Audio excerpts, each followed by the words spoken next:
I tried making donuts for the very first time without eggs after watching 1,000,001 videos on how to make donuts. Let's go through the whole process. I started off by adding some warm milk in a bowl, very warm, and then adding half a cup of sugar to it and a teaspoon of yeast. Apparently, a video said that the warmness of the milk is to activate the instant yeast, because I used instant yeast. After giving that a very good mix, I went to my flour. I wanted to use about 2 cups initially, but I ended up using 3 cups because I used a full cup of milk, and my flour is a very soft one because I'm not using bread flour, I'm using all-purpose flour. Oh, at this point I forgot to add my salt. I had to quickly do that. Listen, I'm Nigerian and I watched a lot of Nigerian videos. I discovered everything was kind of the same. Then I watched the whites and I saw that the making of the donuts were a bit different. So I decided to try something different because all my life I've been seeing my older ones doing the Nigerian type. I'm not gonna lie, baking things are really expensive now, so I risked it. But we move. When my dough had come together fairly, I transferred it to my work surface. Now I discovered that doing this or making this version of donut, you would need a lot of flour on your work surface, so I had to keep that in mind. Added butter. It was so messy, but at the end of the day, it came together. After kneading by hand for about 15 to 20 minutes, no cap. But I was impressed with the result. Look how stretchy that dough was. Ooh. The kneading of this dough for this amount of time does you a lot of good. You just need to set your mind that you're going to do it and get the perfect result. Moving on, I oiled the bowl I used to mix my ingredients earlier, and I allowed my stretchy dough to rest for about 10 minutes and let the yeast do its work. After 10 minutes, look what we have! Guys, I was so happy. Reason being that I've never used that brand of yeast before. I was scared that all my flour and energy would go to waste. But thanks be to God. One of the YouTube videos I watched said press down to release all the air and cut into 8 equal halves. Now, I'm very terrible at this measurement thing and I did not have a cutter. And it was so obvious that I didn't get anything equal. But I tried my best. We're going to eat it like that. Yo, look how terrible this is.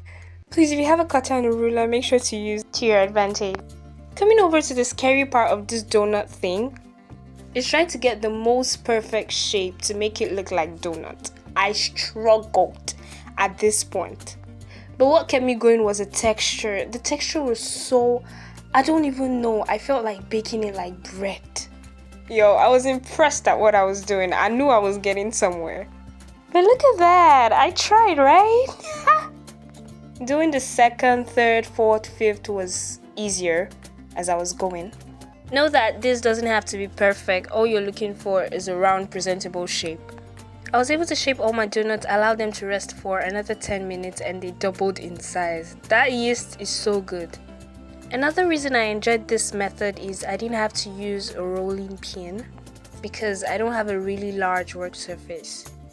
A flat surface and a bottle cover or a cover bottle, I don't know, just did the work perfectly. It was a bit hard trying to get the hole out of the first donut, but it was easier with the second one. When I was done bringing out the holes, I allowed them to rest for 40 minutes and look at that, they rose pretty well. Finally, we get to the frying part. Yo, this test of sprinkling a little flour into the oil to see how hot it is has always helped me. You want to make sure your oil is hot, but not too hot so your donut doesn't burn. Get. I also don't like my donuts sitting in one place. I love to move them around and whoa. Guys, that was the perfect golden brown I was looking for. Now I kind of feel like I made this donut too big. But yeah, I got so excited I started playing with them. Don't do that, that's bad. When they were ready, I brought them out. I discovered that donuts love to take their time, but not too much time. If they're taking too much time, they're definitely soaking in your oil. But just the perfect temperature will do, and under 8 minutes, they should be ready. I also had some that I did not insert holes into their middle. Funny enough, I prefer these ones to the other ones. I don't know why.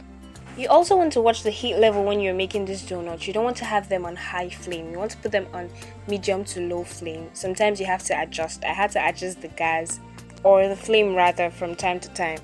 Another thing I learned is do not put the second batch immediately after the first batch. Allow your oil to heat for about 30 seconds before adding in the second batch so it doesn't soak in your oil. And ladies and gentlemen, with these few points of mine, I made donuts for the first time. I was so impressed because they were actually very fluffy and I made them without eggs. And also, when do you guys think is the best time to eat donuts? Is it that day they were fried or the next day? I prefer them the next day. I do not know why. Please like, share, comment, and subscribe. Bye!